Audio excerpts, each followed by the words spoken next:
Well, we're back again with advice from Dr. John Delony, Johnny D. This time, though, it's the husband that has some complaints.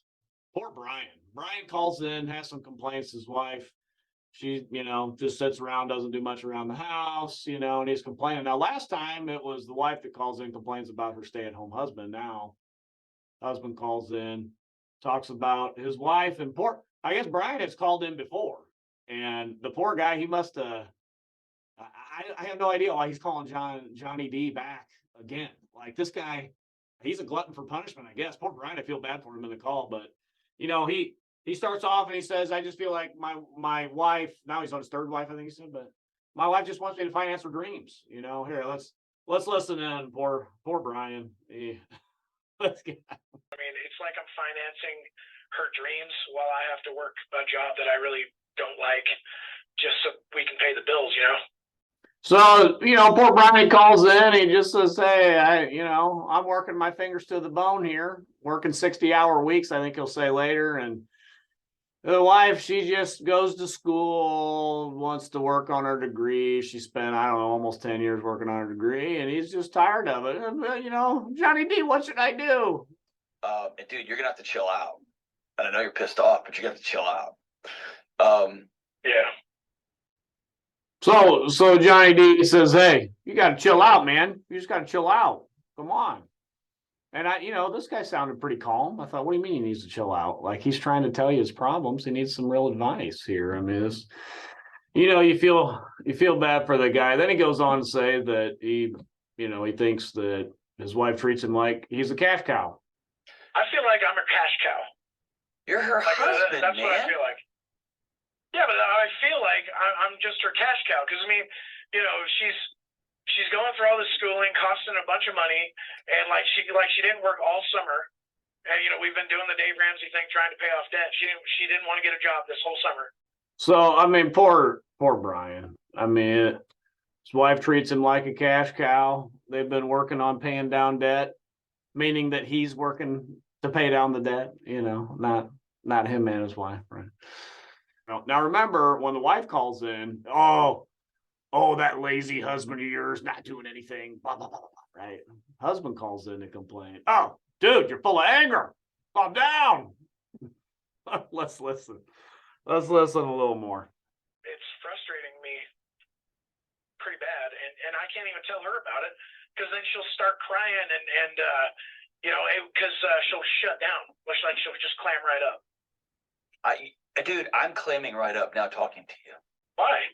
Because, man, you're coming at me like I did something. Like you are so full of anger. I can hear it in you, man. And the way you just come, you're not interested in a discussion or hey, what's next? It's I've got to get this out. Let me be honest. It's okay to do that. It's super okay, right? You're not hurt my feelings. What's that, Johnny D? Dude, you're full of anger.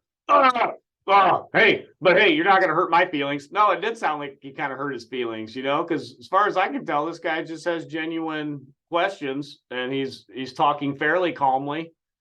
And just, you're full of anger. Right? When a wife calls in to complain, you poor woman. Oh, my goodness. Oh, poor baby. Husband calls in, shut up. You're full of anger. Right. He goes drill sergeant on him. "Oh, but you're not going to hurt my feelings." Come on, man. Why does anybody call this guy? Yeah, but she's just sitting around all day watching reality TV and crap.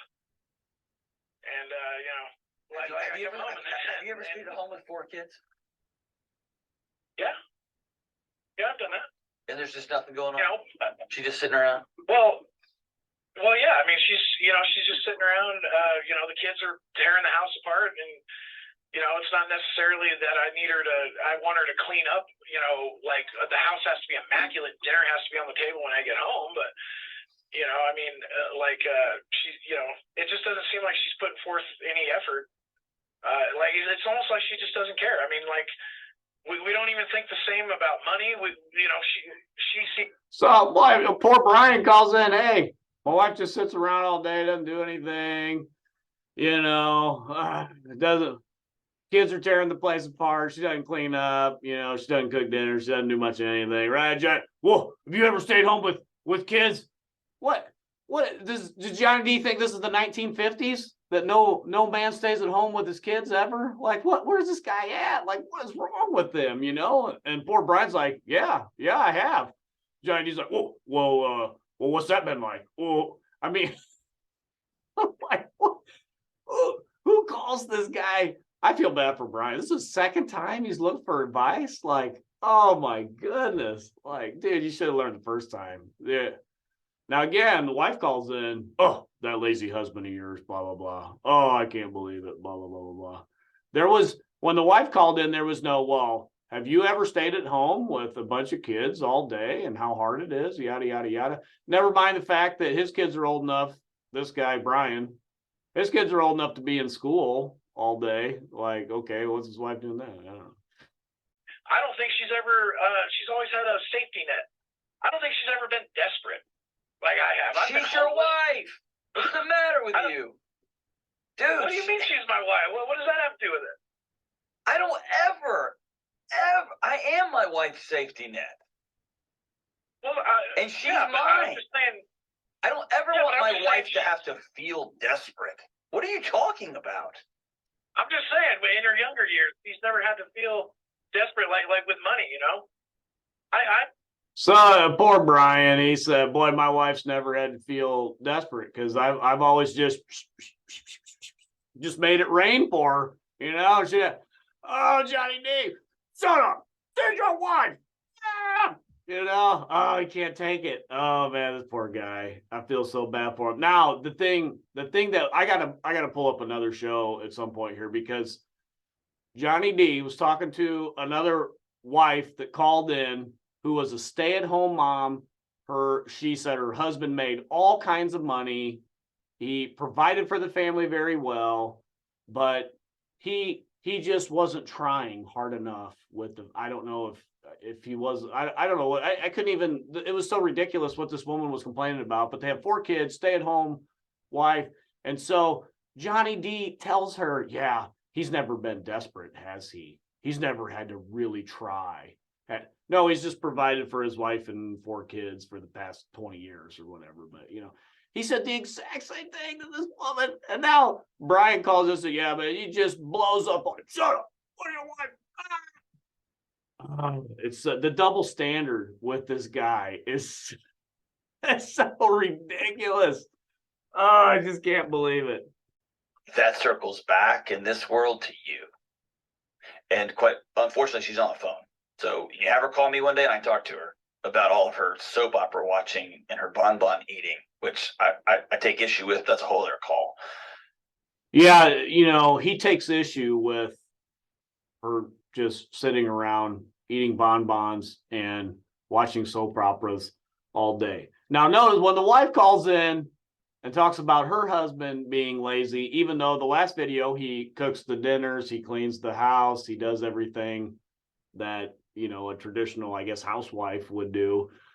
But he says, oh, I wish she would call. He's incredibly lazy. Oh, this one, oh, yes, I would take issue with some of these things. This guy's double standard is so ridiculous. It's hard to even know how any man would call this show. You'd have to be out of your mind. And so poor Brian, I mean, if I had a show, which I don't, but if I did, and Brian would call for my advice, I'd just say, listen, man, for hundreds and hundreds, maybe thousands of years, husbands, if finances are a problem, husbands would put their wives on an allowance. They would say, this is what you're going to get for the month or for the week or whatever. And that's it. You're not going to spend any more. If you want to finance your dreams, going to school, poor Brian spending 10 years to go to school, well, this is the amount you're going to get. You can buy groceries, you can buy whatever. And past that, that's all you're going to get. So you'll have to just budget from there. Like, that's not unloving. That's just, I know now there's some of these psychobabble nonsense people will say, oh, that's financial abuse. I think that's a new term now, financial abuse. But she needs to be on a budget, put her on a budget, say this, I love you, sweetheart. We got to be on a budget. We got to get this turned around. It'll make me feel better. You'll feel better. Everybody will feel better. But poor Brian, I feel bad for this guy. Well, anyway, we got to get the marriage stuff turned around, but even still, Christ is winning. He is building his church, and the gates of hell will not prevail against it. Until next time, this is the Post Millennial Man.